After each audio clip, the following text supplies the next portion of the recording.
get you up to speed. So Jerusalem, you know, is a very important place, right? There in the heart of the city is a spring that has fresh water year-round. And so it was a source of life, and hence it became a source of worship and huge importance to free religions. For Jews, Jerusalem is significant because this is where Abraham prepared to sacrifice his son, and that's where David brought the Ark of the Covenant, and that's where Solomon built his first temple. Even after the temple was destroyed, the belief spread that Jerusalem was the place that was closest to God. The Christians and the Muslims also regard it as the holy city. For Christians, this is a place where Jesus suffered and was buried. For Muslims, this is the city of the prophets, Abraham, David, and Jesus.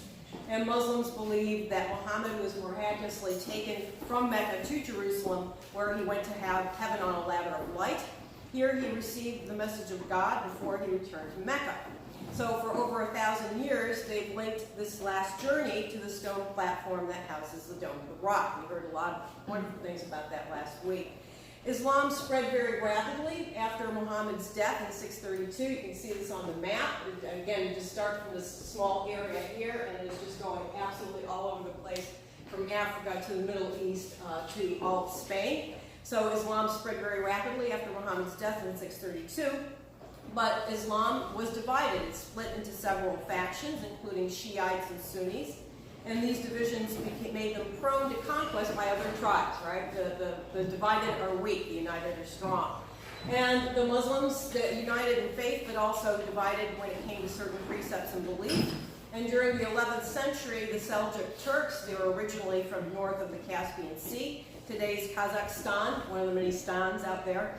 They migrated west to Persia, and they bore down on the Muslim world.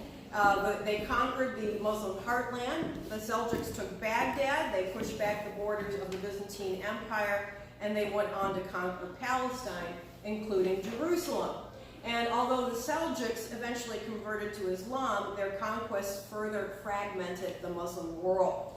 Meanwhile, and this is where I pick up where try to pick up where Dr. Norman left off. Meanwhile, while the Muslims were doing all these great things and expanding and conquering, Europe too was on the rise after 2 centuries of barbarian invasions, and the papacy became very powerful at this time. The church and the papacy became, again, extremely powerful during the Middle Ages. The church was the only European institution that transcended ethnic and national boundaries, and it also looked to become the preeminent institution in European politics. And in the 11th century, the papacy was seeking more power and is particularly anxious to heal the breach between Eastern and Western churches that had come about in 1054. And so in that year we have a split in the first major schism or split in the church between the Western Latin Christian rite and the Eastern Orthodox rite of Christianity. And an opportunity to heal the breach appeared in 1095. And this is when envoys from the Byzantine emperor asked Pope Urban, at that time Urban II, for help against those Seljuk Turkish tribesmen, because it was these guys who were raiding Christian pilgrims on their way to the Holy Land. So Alexius says, Urban, help me out. Okay, my Christian pilgrims are being hassled. Can you send me some mercenaries? And this sort of thing had been done before. Indeed, by the 11th century, traveling conditions for Christian pilgrims to the Holy Land had become increasingly precarious, and the Byzantines were less and less capable of protecting pilgrims from being raided by Muslim Turkish tribesmen. Up until the 11th century, the Christian pilgrims had no trouble getting to the Holy Land because the Arab Muslims in control of that region were tolerant of Christianity. But again, there were new guys on the block, these Seljuk Turks, and it was they, not the Muslim Arabs, who were in charge, and they weren't as tolerant of those Christian pilgrims. So, in 1095, envoys from the Byzantine emperor asked Pope Urban II for help against the Turks.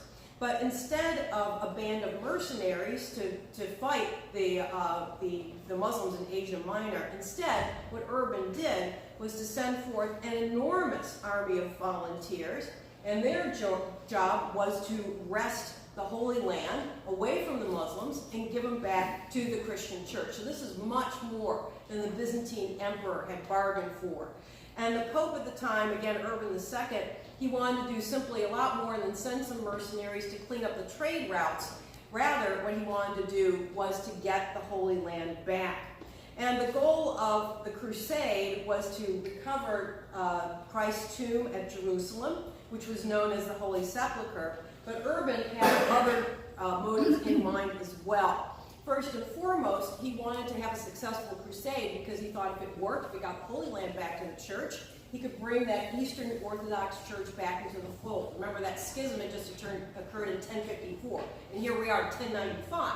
So the breach was relatively recent.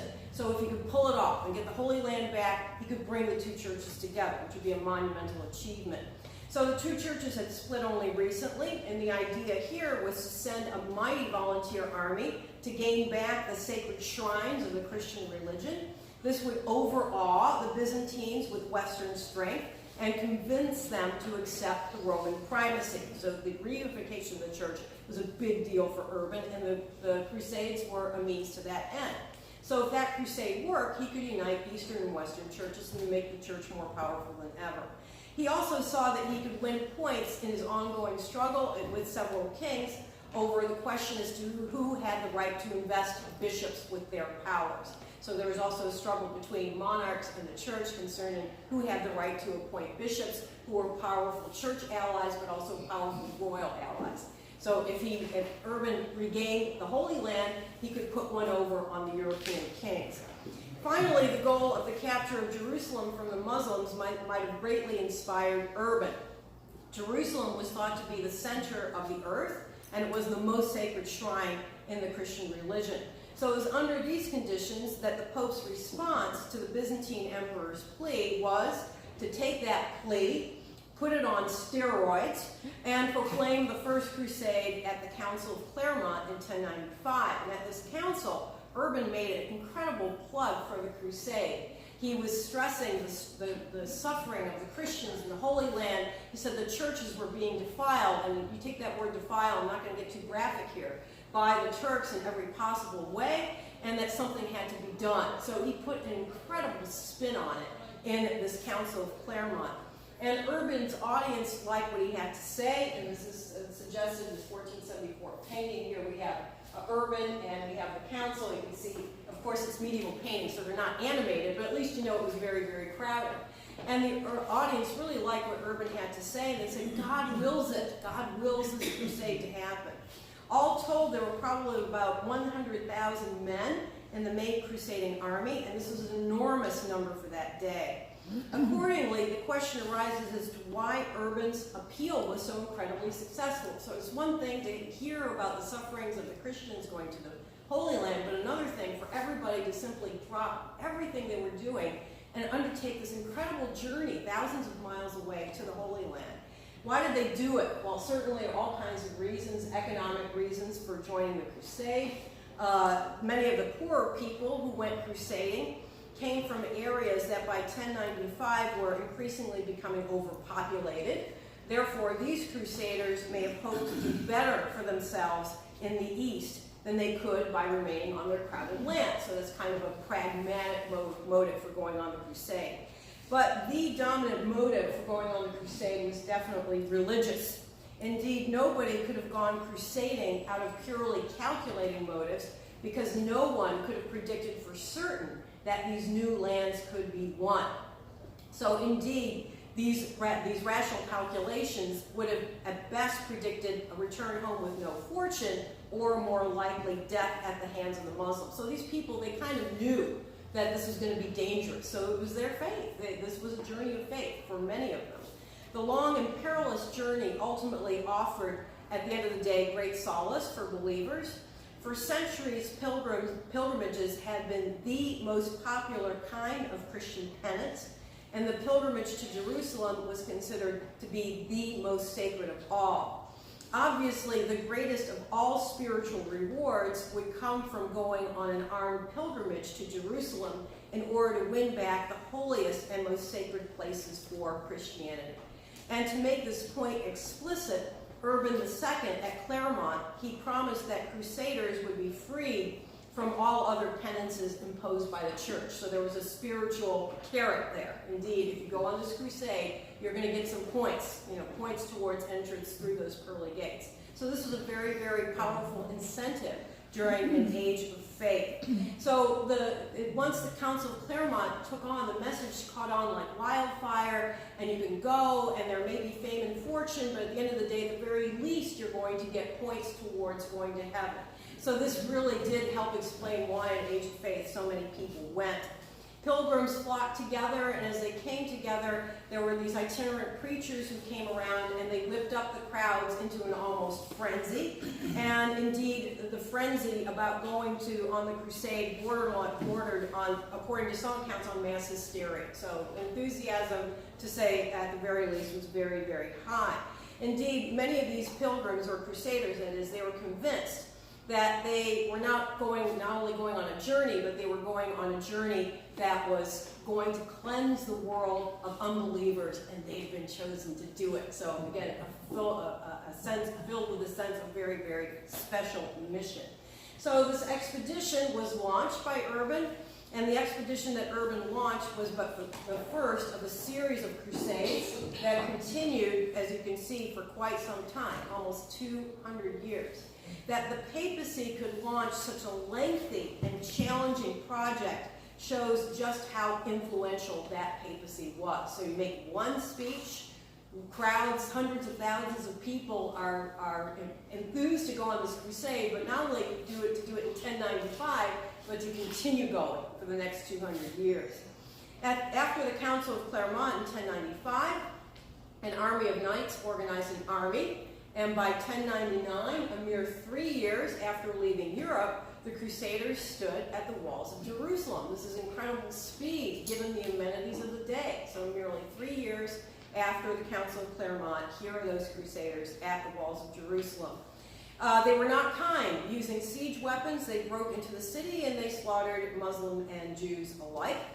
At this time, there was little that the Muslims could do to retaliate against these attacks by the Crusaders, because the Muslims were weakened by local rivalries and religious quarrels, Seljuk, Sunni, Shia, and various players to be named later. So the timing was absolutely perfect for the crusade to happen, because the divided Muslims, they couldn't get their act together in time to repel the Christian invaders. From the start, when the Crusaders came to the Holy Land, they acted not as benevolent conquerors, but rather they acted like imperialists. As soon as they could, they conquered new territories, and they claimed these territories as property for themselves. Eventually, they carved out 4 principalities in the Near East, which were known as the Crusader states. So from here, this map is great because it gives you a sense of just how lengthy the journey was, how incredibly hazardous it was, how far away they were going. At the end of the day, these 4 Crusader states were set up, and of course, these Crusader states are surrounded by enemy territory. So the fact that they could do this was very, very remarkable. So the crusading Christians, they carved out these 4 Crusader states in the Near East, and those Crusaders who stayed on in the Holy Land eventually became more civilized and tolerant, but unfortunately, new waves of armed pilgrims from the West continued to act brutally. So the first Crusaders, over time, they got nicer, but remember, there were several Crusades, and each fresh crop was not nice when they came to the Holy Land. Nor was the victory of 1099 lasting. Again, given the fact that the Christian states, the new Crusader states, comprised only an underpopulated, narrow strip of colonies along the coastline of Syria and Palestine, it was only a matter of time before these Crusader states would be won back for Islam. So these Crusader states, again, surrounded by enemies, and eventually the Muslims got their act together and rebelled against the formation of the Crusader states. In 1144, the Muslims called for a holy war, and one of the Crusader states fell as a result of this in 1144. So it's just sort of a war of attrition in many ways from the Muslims' point of view. The Pope, after one of the Crusader states fell in 1144, the Pope at that time, Eugenius II, was alarmed by the Muslim takeover, obviously, and he called for a second crusade, and that one failed. Other crusades followed, but none of them got the Holy Land in toto back. And the Crusades overall did have important and lasting effects on a practical level. The one thing that the Crusades did was that it provided, it made rich the Italian cities that provided transportation for the Crusades.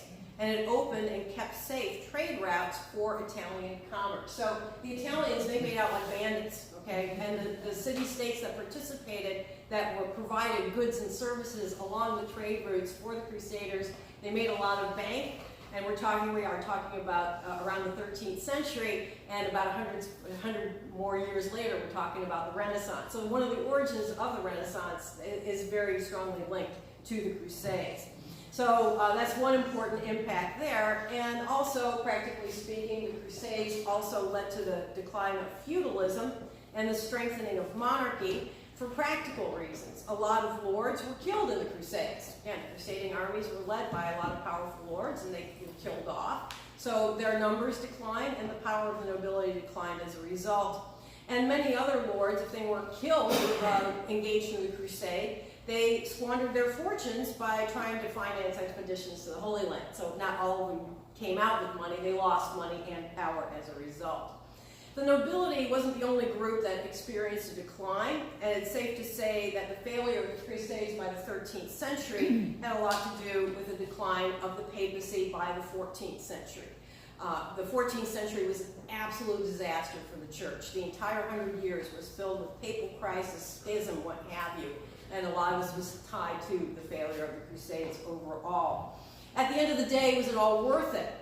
Indeed, since the Crusades, people have praised those adventurers fighting for the liberation of the Holy Land, and in some accounts, the Crusaders were portrayed as idealists and heroes, with going to battle with the cross of Christ sewn on their uniforms. And indeed, on the credit side, the almost incredible success of the First Crusade greatly helped to raise the self-confidence of the medieval West. But on the end of the day, there was a huge debit to the crusading balancing sheet. There was no excuse for the Crusaders' savage butchery of the Jews at home and the Muslims abroad. And at the end of the day, the Crusades greatly accelerated the deterioration of Western relations with the Byzantine Empire. Indeed, one of the Crusades turned against the Byzantine Empire itself. And also, the Crusades contributed fundamentally to the destruction of the Byzantine Empire. And also, Western colonialism, and let's face it, when the Crusaders came to the Holy Land, again, it didn't act like benevolent conquerors, they acted like imperialists. And the Western colonialism in the Holy Land was only the beginning of a long history of colonialism that has continued into modern times. So that when the imperialist era began, the techniques of raiding the city and ruling over the conquered as inferiors, that habit continued into, arguably, the 20th century. Many have rightfully also concluded that the Crusades ultimately corrupted the Christian spirit, and that they unleashed religious intolerance and fanaticism that would lead to lots of trouble later on. So for the people of the Near East, the Crusades, this is a story of imperialist invasion. This is a story of intolerance. And so sometimes Western and Eastern accounts of the Crusades differ. So it'll be interesting for you, especially those going to the Holy Land, to put the Crusades in perspective. Again, it was a religious war. It had practical motives. And at the end of the day, the church was weakened, and intolerance, unfortunately, between East and West also sprang up. So what was happening with Jerusalem? Well, during the Crusades, the Jerusalem was ultimately captured by the Muslim Egyptian Mamluks in 1250, and it remained under their control until 1517. So we go from the Crusader states, those rose and fell pretty much in rapid succession, and afterwards the Mamluk Turks had Jerusalem for about 300 years. And under Mamluk rule, Jerusalem underwent a slight renaissance as some major construction took place, and pilgrimages by Muslim and Christian and Jewish leaders were revived. So it was kind of a recovery after Jerusalem, of course, underwent a beating during the Crusades under the Mamluks. There's some revival there. Such was the state of affairs until 1517, when the Ottoman Empire conquered the entire region, ended Mamluk rule, and gained control of the city. And thanks to Suleiman the Magnificent, an Ottoman sultan, during the 1500s, the city's walls, torn down during the tumultuous Crusades, were finally rebuilt. And indeed, Suleiman, he's called magnificent for a lot of reasons. He's called magnificent because he extended the boundaries of his empire far and wide, and he was magnificent for a lot of other reasons. Indeed, his rule and subsequent Ottoman sultans, for the most part, brought about an age of religious peace. During his reign, and for the most part thereafter, Jews, Christians, and Muslims enjoyed freedom of religion, and it was possible to find a synagogue, church, and mosque on the same street. So what we see here, and that's what's fascinating about the city of Jerusalem, as Dr. Norman mentioned last week, everybody's going and killing each other, but then you have intermittently these wonderful periods where everybody is getting along, and there's peaceful interaction between the three faiths. So we see sort of the glory days, indeed, of Jerusalem after the reign of Suleiman the Magnificent.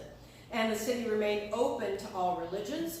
Ultimately, however, the empire began to falter, and the empire's faulty management after Suleiman the Magnificent meant a complete economic stagnation that took place over time. So the Ottoman Empire began to weaken significantly by the 18th century, and for this reason, the empire, Jerusalem that is, frequently came under threat. The Ottoman Empire became known as the sick man of Europe, especially by the 19th century, because it was weakening. The central administration just wasn't holding it together anymore.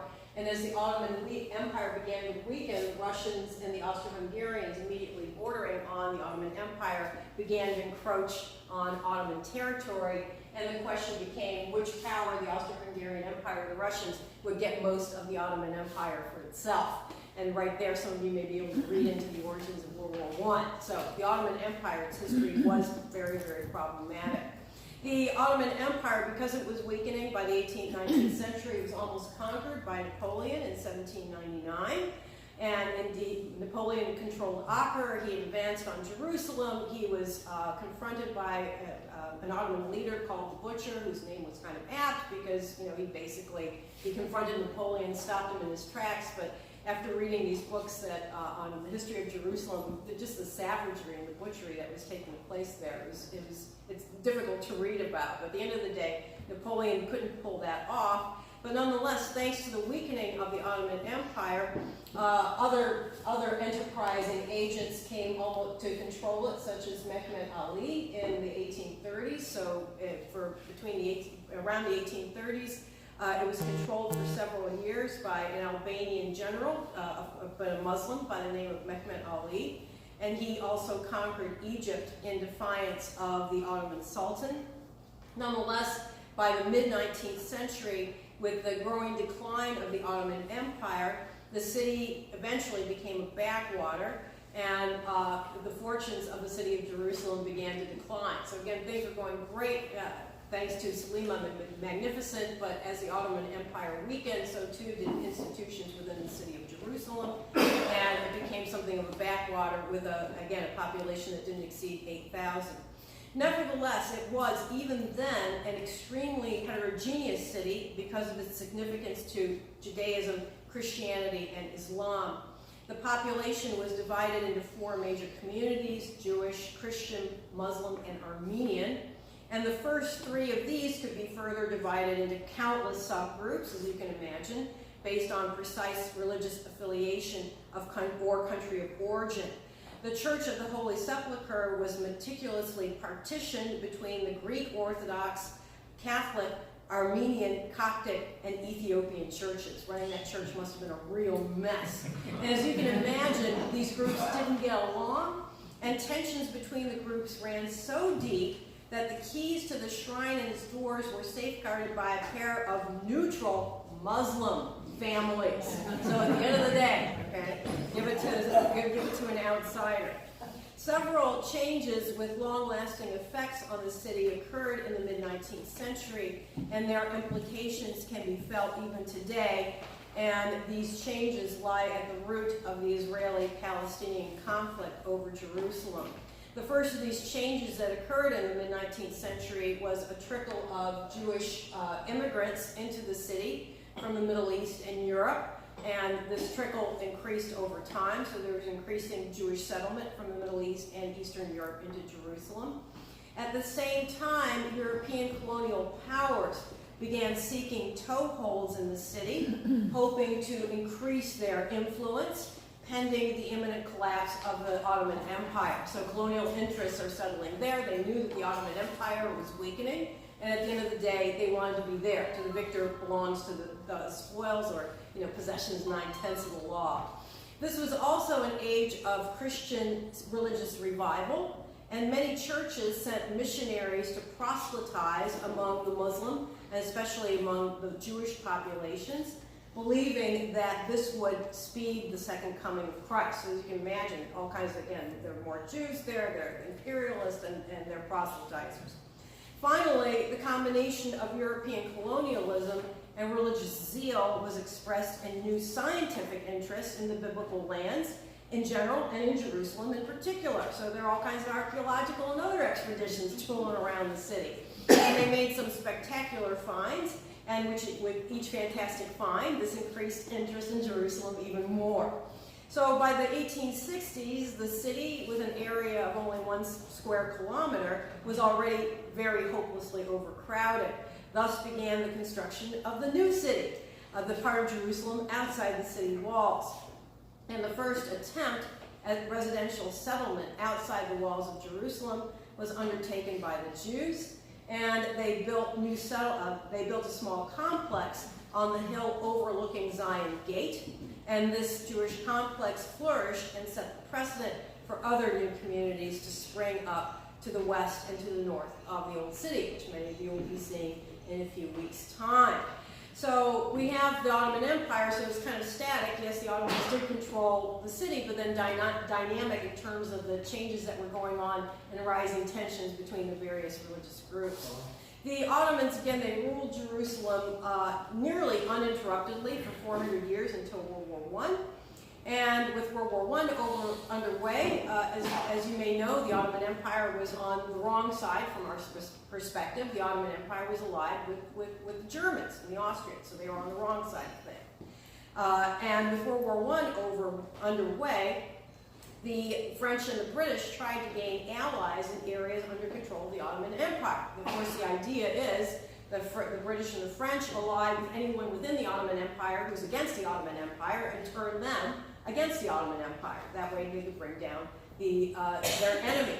So in the process of the British and the French jockeying for allies within rebellious factions of the Ottoman Empire, in the process a big mess was created. Conflicting promises were made to Jews and to Arabs during World War I. In 1915, the Arabs revolted against the Ottoman Empire, and the British expressed sympathy for the establishment of an Arab state.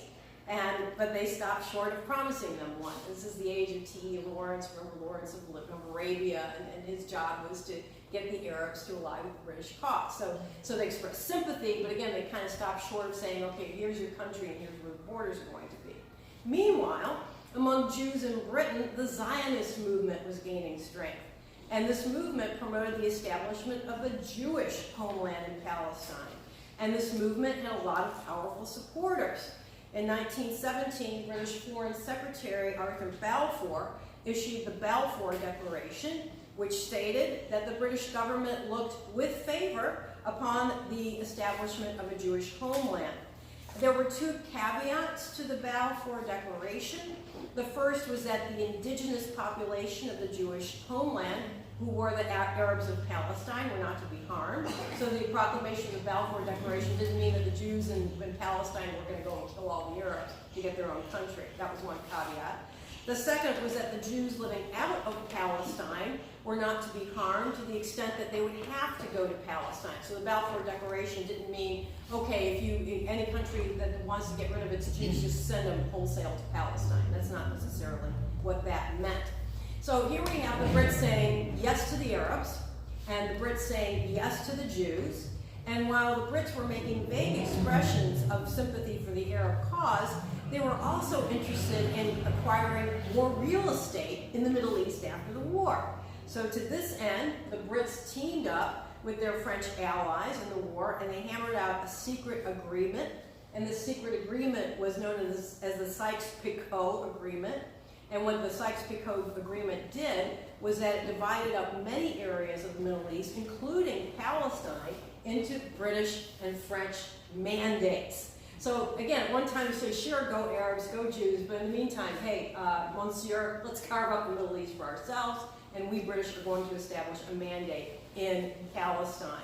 So again, so long story short, after World War I, there was no Jewish homeland, there was no independence for the Arab states. Instead, after World War I, the Sykes-Picot Agreement was more or less implemented as per terms of the San Remo Conference, which was Britain and France peace treaty with the Ottoman Empire after World War I. So the mandate system was set up, so again, no Jewish homeland, no independence for the Arab states. And the pretext for setting up the mandate system in defiance of the wishes of both the Arabs and the Jews was that the indigenous people were not ready for independence, so the Europeans must tutor the Arabs until they are mature enough to accept it. Okay? If there was ever a more bolder imperialist statement than this, we have to tutor the Arabs until they're mature enough, as if they were children. Horrifying. So with this sort of hubris in the air, the British got mandates over Iraq, Transjordan, and Palestine, and France got mandates over Lebanon and Syria, as you can see on the map. So we see the British mandate and the French mandate. They did throw a bone to Egypt. Egypt got its independence in 1920, but they kept their control over the rest of these areas. So when the Brits took over Palestine, they reestablished the city as a major administrative capital in the region. However, the fact that they promised Jerusalem and Palestine to both Jews and Arabs, as you can imagine, fanned hostility between the two peoples who were living in this land. And in defiance of this mandate system, the Arabs in Palestine, as you can imagine, clashed with each other. And they clashed with the Jews, and they clashed with the British. So Jerusalem was a mess. The Jews also, to the extent that they could, increased their migration to Palestine, believing that the Brits would deliver on their sympathy for a Jewish homeland, as stated in the Balfour Declaration. So the Brits were now caught between the Arabs and the Jews, and uncomfortably straddled the demands of both. So the Brits found themselves between a rock and a hard place.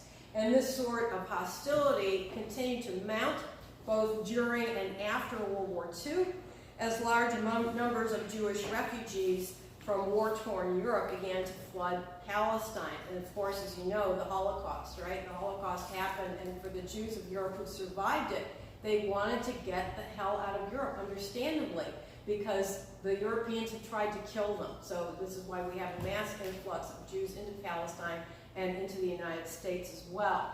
And obviously, the Holocaust, the horrific event that it was, it drew the world's attention to the Jewish problem, and it did increase sympathy in favor of the establishment of a homeland for the Jews. So there was the Balfour Declaration. It seemed as if after World War II that this vague promise that was made in 1917, given what happened to the Jews during the Holocaust, this is a promise that needed to be kept.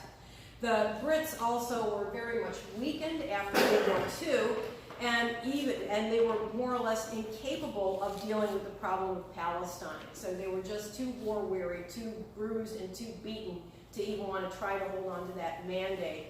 And they turned over the whole Palestinian problem over to the United Nations after World War II. So the UN, what it did was, after World War II, it proposed a partition of Palestine. 55% would go to the new Jewish state, and 45% would be a Palestinian Arab land, as you can see on the left. So these would be non-contiguous territories, so it's 55%, 45% agreement. Jerusalem was meant to be a city under international administration. The city was to be completely surrounded by the Arab state, with only a highway to connect international Jerusalem to the Jewish state. They seem to have modeled it after Berlin, after World War II. This thought just popped in my mind. That worked really well, didn't it? Yeah. So the Arabs, of course, so that's the deal. So it wasn't as if the Arabs were not promised Palestine. They were promised Palestine, but 45% of areas that they had once more or less controlled. Well, the Arabs rejected this agreement out of hand. If they couldn't have 100% of Palestine, they wouldn't wouldn't take 45% of this. So this Palestinian state did not really materialize. So instead of saying, okay, fine, we'll take a little bit less than half so we can live in peace, instead the Palestinians, they roused their Muslim allies and they all made war on Israel in 1948. So Palestinian Arabs and their neighbors made war with Israel in 1948. And following the 1948 Arab-Israeli War, Jerusalem was divided, again, the shades of Berlin again. The western half of the new city became part of the newly formed state of Israel, while the eastern half, along with the old city, was occupied by the new kingdom of Jordan. But Jordan, unfortunately, breached its commitment to appoint a committee to discuss free access of Jews to the holy sites under its jurisdiction. So yes, the Jordanians had East Jerusalem, but they made it difficult for Jewish pilgrimages to be held in East Jerusalem. To make matters worse, the Jordanians ransacked 57 ancient synagogues, libraries, and centers of religious study in the old city of Jerusalem. 12 of these were totally and deliberately destroyed, and those that remained were defaced, using housing for both people and used for housing of both people and animals. So yeah, Jerusalem was divided, but not all was well in eastern Jerusalem. So given the sort of treatment, it's no surprise that the Israeli parliament, or Knesset, in 1950 passed a resolution that stated that Jerusalem was the capital of Israel, divided or not. And of course, peace did not reign in the region subsequent to the Arab-Israeli War of 1948. There were subsequent wars in 1967 and 1973, both of which were won by Israel. And thanks to the War of 1967, for a quick time there, Israel was huge. Israel was so victorious that it tripled its size, along with the seizure of Sinai, Gaza, and the West Bank. Sinai was given back to Egypt at a later date. But after the 1967 war, East Jerusalem was captured by Israeli defense forces during that 1967 Six-Day War. And most Jews celebrated this event at this liberation of the city. This was a new Israeli holiday that was created that was entitled Jerusalem Day. And many large state gatherings of the state of Israel take place on the Western Wall today. And the Western Wall has become a major tourist destination spot, which you're going to be seeing. Under Israeli control, members of all religions, that is, are largely granted access to these holy sites. The major exceptions are being security limitations placed on some Arabs from the West Bank and the Gaza Strip from accessing holy sites due to their inadmissibility to Jerusalem. So there is access, but it's somewhat restricted according to, I imagine, security concerns. The status of East Jerusalem to this very day remains a highly controversial issue, and the international community does not recognize the annexation of the eastern part of the city. And most countries, including the U.S. until recently, maintain their embassies in Tel Aviv. So yes, Jerusalem is the capital of Israel, but most countries retain their embassies in Tel Aviv until the president recently moved the embassy back to Jerusalem.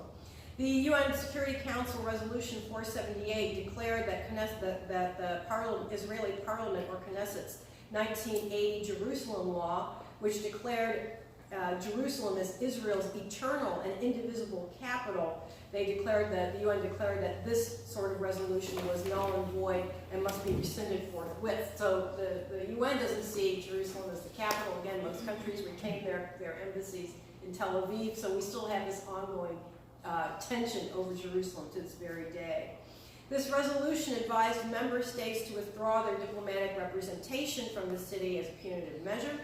The Council has also condemned Israeli settlement in territories captured in 1967, including East Jerusalem. So to this very day, Jerusalem is very much of a flashpoint, and so we have the one city, three faiths, trying to coexist amid tremendous diplomatic tensions. And from the films and the readings that I did in preparation for this talk to, again, I sort of take hope in the times when the people were able to live together. And one of the films that I viewed talking about young people, Muslims, Christians, Jews, and you see them talking about how they love living in Jerusalem, but what's sad about this is that you don't see them interacting. And so you see one city, three faiths, and this de facto division of Jerusalem underlies this. So one can only hope that perhaps the spirit of toleration or this idea of one city, three practicing faiths can be revived in modern times in a functional way. But there are a lot of political and diplomatic impediments to that. Rather than drone on, I'd rather get your questions or comments. But I thank you for this opportunity just to give you this overview, because it's been very, very instructive for me as well. So I'm glad to pass on my enthusiasm for this to you, and I'm so jealous of those of you who are going. That's all I can say after researching that. So thank you very much. Thank you for your attention.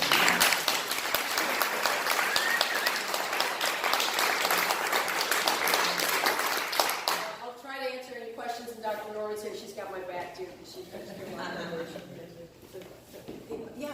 I had one confusion, Michelle. This was a couple of years ago. I finally realized that when they talk about the West Bank, I was thinking Western Israel. It's really Eastern Israel. Mm-hmm. It's the West Bank of the Jordan River. West Bank of the Jordan River. Yeah. Yeah. It's confused. It's the West Bank of the Jordan and Israel. Brown area there. West Bank. And Israel is just right, in the crux of that sort of situation. Yeah, it's confusing. You've got West Bank and Gaza Strip and Golan Heights and Sinai and all this stuff going on. So yeah, it's confusing. And just the way things were partitioned. I don't know. I mean, what drugs were these people on? I'm not sure. Hey, Yes. I understand that your lecture is predominantly around the city of Jerusalem, but what a lot of people may not realize is that Islam was banging on the walls of Vienna in the 1400s. Sure. And so there was a very real threat. And the other thing that happened is, I guess, Rome made a deal with Islam to let go of much of Turkey and that area of Constantinople. He said, all right, you take Constantinople, but give us these sections in Lebanon, because we wanted to look after the Christian communities. Mm-hmm. And what happened is everything failed when that happened. But also from the perspective of slavery, what people don't realize is that Islam took a lot of, especially female slaves in the Caucasus, were emptied. Almost 1.5 million, many of them women, were brought into Islam as slaves, and they raided up the coast of Europe as well. So even though it sounds like it was a pretty peaceful thing, it was not a peaceful thing. It wasn't. Islam was very powerful in terms of what it was doing. Sure, definitely. Yeah, not disputed. I just wondered what effect the plague had on all of that back in the 1400s. Well, I mean, with people traveling back and forth and spreading. I mean, I know it decimated Europe and. Yeah.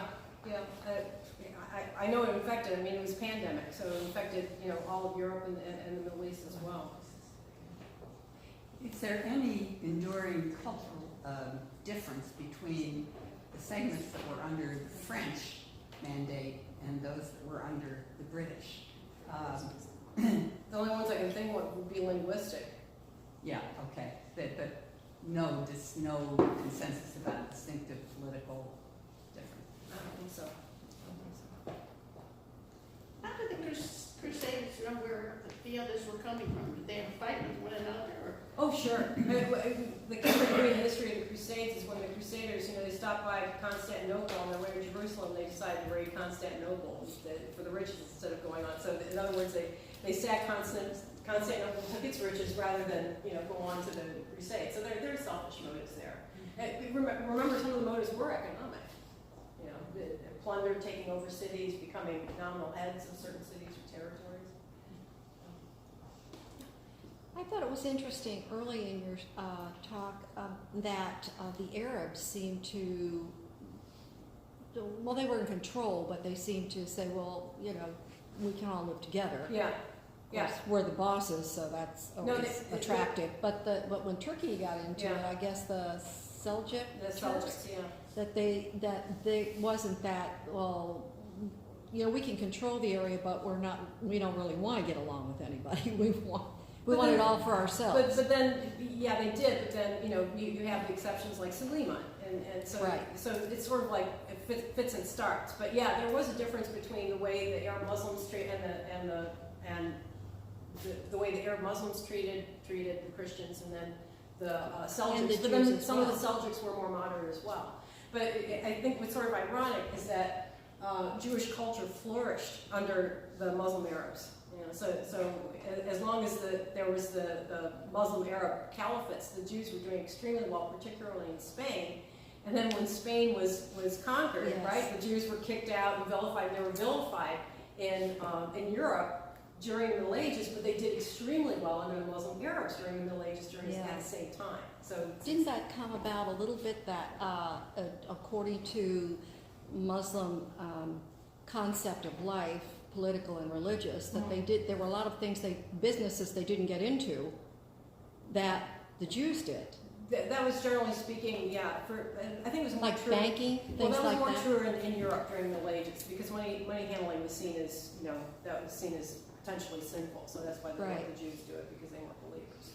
Did Suleiman, who went to the gates of Vienna? I forget.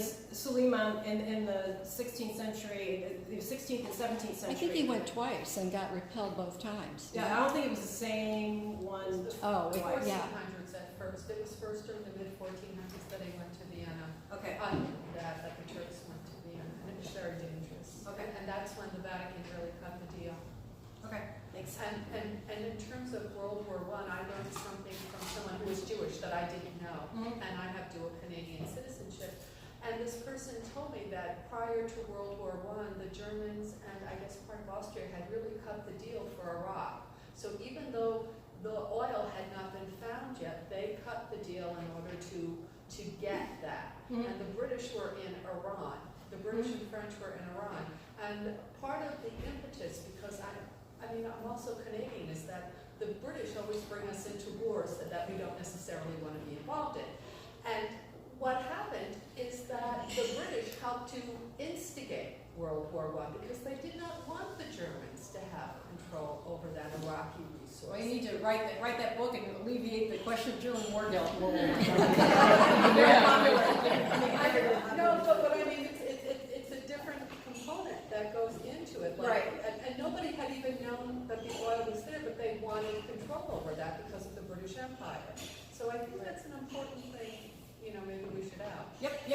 Thank you. Yeah. Following up on what Mr. Baker said, if you read the book Queen of the Desert about Gertrude Bell, who was a English intrepid woman explorer, Right. she had an open window on exactly what you're talking about. And after World War I, the British took over the German oil. They took over the German oil, and then they refused to do things the way Woodrow Wilson told them to do with the Versailles Treaty. So Wilson wouldn't even sign it. Right. Well, I don't think I'd like to be told what to do by Woodrow Wilson. Yeah. And I think I think there was a so-so movie with Nicole Kidman made with that. So. And the other book that I recommend, especially for those of you who are going to Israel, was recommended to me by the wife of a friend of mine whose husband is an Israeli. It's called My Beloved Land, and it's not the new book that's out that has a similar name, and the author is Ari Shabbat, Shavit, and it is he talks about his family going to Israel at the beginning of the 20th century, and he himself is one of the premier newspapermen. He's a columnist, or was a columnist, for the Jerusalem Post. He's both English and Israeli. Excellent. Yes, Mark. So, Patty, I'm assuming, as you said, that around the time of the Inquisition, the Middle Ages, it was mostly Sephardic Jews who were emigrating back to Palestine. And then I'm assuming Yes, yes. more in the 18th, 19th, and 20th century, From it's more Eastern European. Eastern European, Yep. Ashkenazi. That the enculturation, was it more difficult for the Eastern European Jews to enculturate into Palestine? Was there a challenge there for both groups? That I don't know. That I don't know. You come back from Israel and answer that question for me. I give you some homework. Makes sense that there would be. Yeah, linguistically, I think it'd just be equally challenging. Yes. I was wondering about the rebuilding of the temple. Do you know anything about plans to No, finally rebuild that thing? not because Jerusalem is still such a hot spot. So it would be challenged with the dome would be the biggest challenge? Yeah, because from archaeologically, you have a sense of the layout there. So, Yeah, the Dome of the Rock is right there. It's right there. Where the entrance to a temple would be, and then you've got the mosque up there. So as long as, and the Dome of the Rock is so old, and the UN has said that is a protected site. There will be no temple there. Oh, so that would be the biggest detriment. They couldn't build around it. Probably not. I think, I think not. maybe they could build up, build a really. I want my temple. No, I don't know. Yes.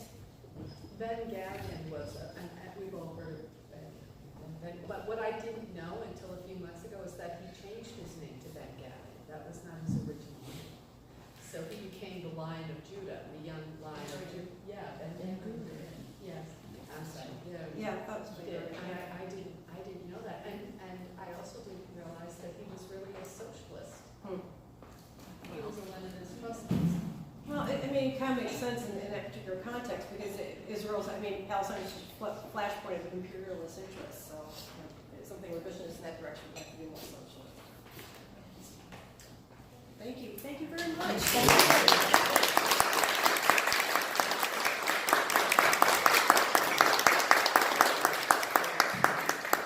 A reminder, there's some feedback forms on the table there. We would be really appreciative if you could take the time just to fill out the feedback forms. You can put them in the basket there. Our series on Jerusalem concludes next Sunday. We've had the first two classes in the series have been historical. Next Sunday will be more theological. And we're going to talk about the significance of Jerusalem in Christianity. So, same time, same place. We'll see you next week. God bless you.